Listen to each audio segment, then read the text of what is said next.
The Son, and the Holy Spirit. Amen. The household united in the same mission.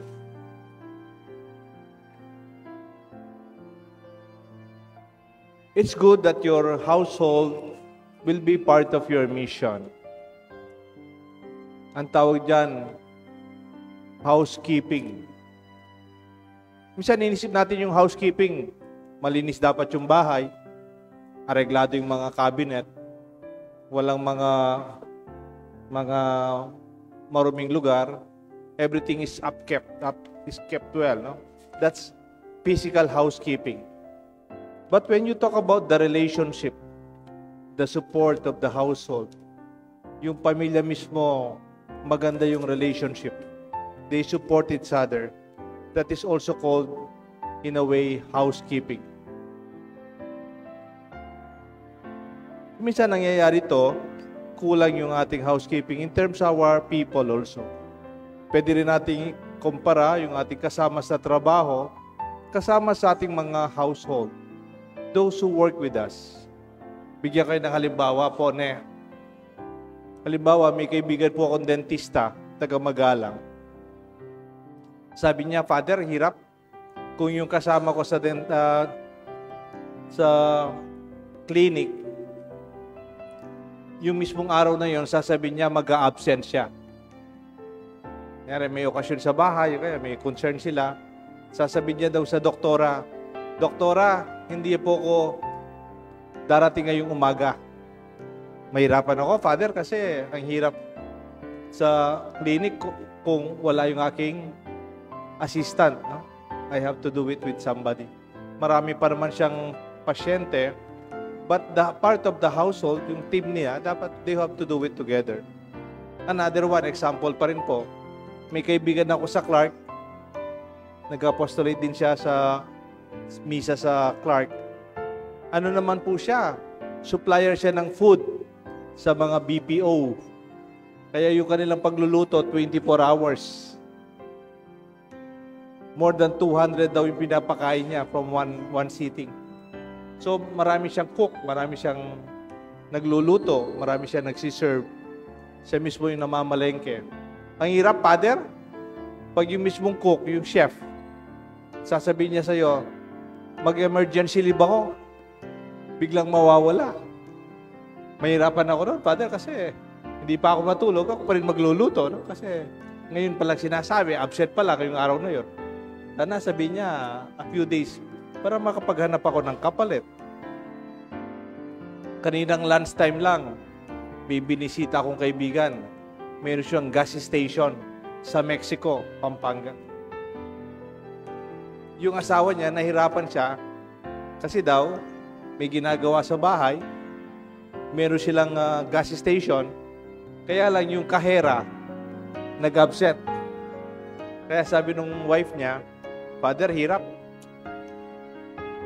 Yung kasing husband niya nagkasakit, she has to take care of the husband and then he has to go to the gas station to be the cashier. Kasi sinasabi ko lang mga example na ito, even the people who work with us are part of our household when they have to take care of what they do with us. Halimbawa, yung dentista, yung may catering sa Clark, at yung may gas station, maganda rin na they see themselves as part of the team. Ang tawag doon, proper housekeeping, that they own as their own there. Hindi lang sila nakikipagtrabaho para sa sweldo, nakikita nila yung halaga ng kanilang ginagawa. Naniniwala sila sa kanilang ginagawa. Hindi lang sila nakikipagtrabaho. Alam niyo po, in our gospel today, Jesus is very blessed. He was loved by Mary and Joseph. Kaya lang mayroong pong tradition nagsasabi na namatay kagad si Joseph kasi mas matanda kay Mary. Kaya napapansin nyo later on, nung medyo matured na si Jesus in his public ministry, hindi na nababanggit si Joseph. Pero mahalaga dito, even the gospel, Jesus was preaching, but Mary and his brothers were following him. Remember, Mary did not abandon Jesus. From the birth of Jesus, he was accompanied by Mary. He's preaching here in the gospel. Mary is there. Even in his crucifixion, Mary did not abandon his son. Also, when Jesus was crucified and died, Mary was beside her son until his resurrection and ascension. Bakit ko po sinasabi ito?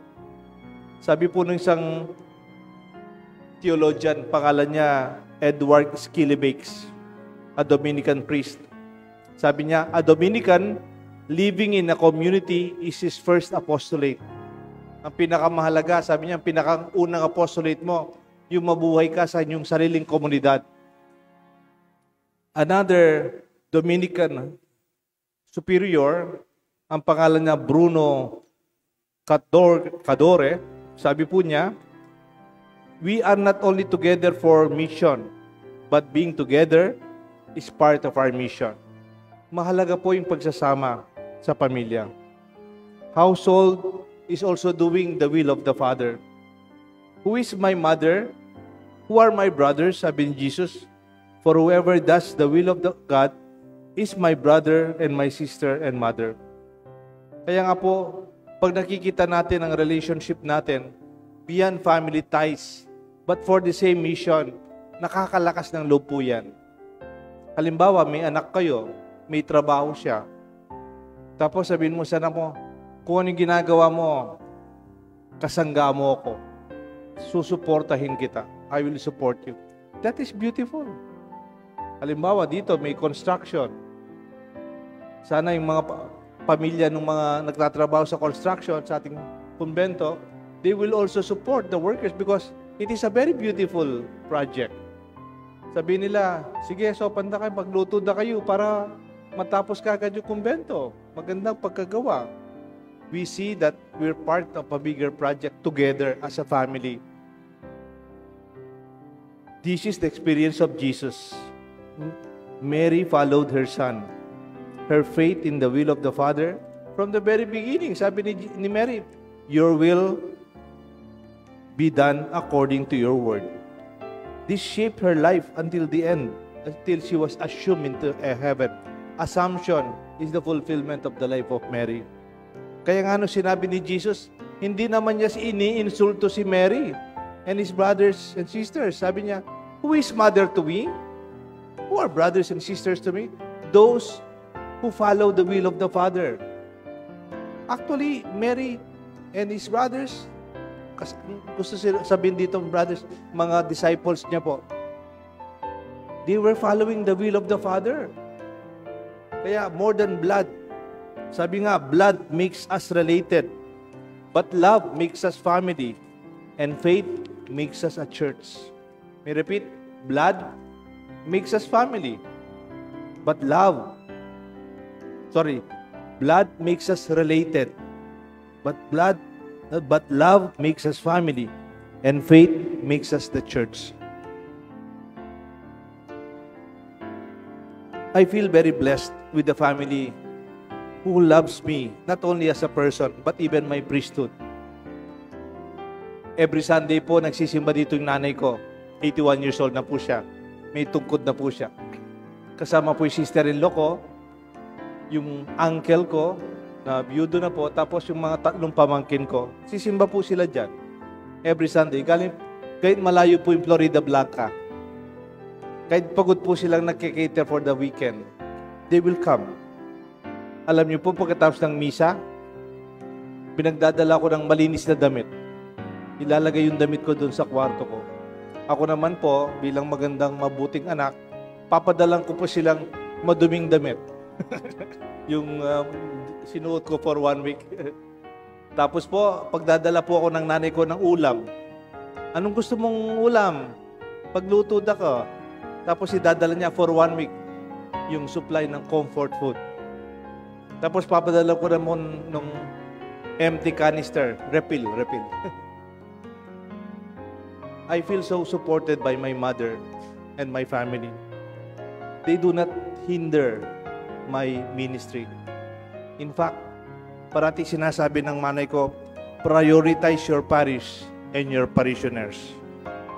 Yuna mo rin parokyano mo. Tsaka nakamumuli. Kaya kamumuli nung ating gagawang Ken, they would not oblige me. They would not ask me to do something that would hinder my work here. My household shares in my mission and believes in my ministry.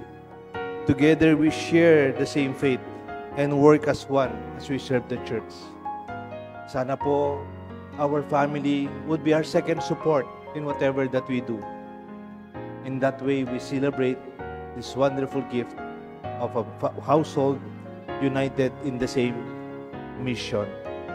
For this is the family of Jesus, those who follow the will of God, the Father, the Son, and the Holy Spirit.